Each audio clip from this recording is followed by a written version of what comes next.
Hi, I'm Al Camoli from Epic Plastics.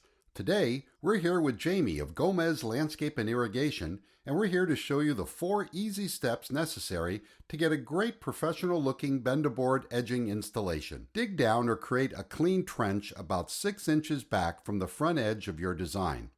The trench will also have to be about 1 inch deeper than the desired Benda surface exposure.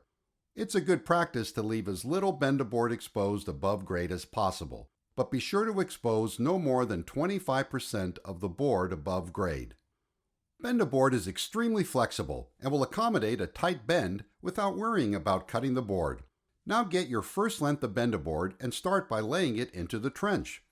Both ends of the Benda have thermal expansion joints, which are overlapping slots at both ends of the board. Now take the Benda stakes and drive them into the ground at 4 to 5 foot intervals.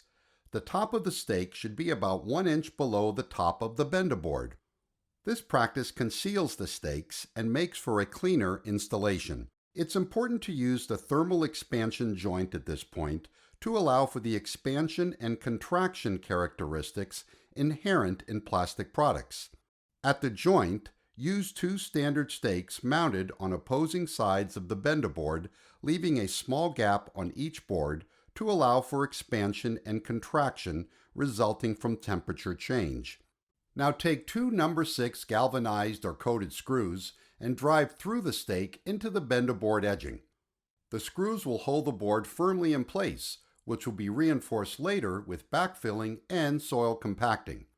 Now that you have the Benda in place, take the leftover soil from behind the trench and backfill the Benda edging. Recycled plastic edging solutions by Epic Plastics.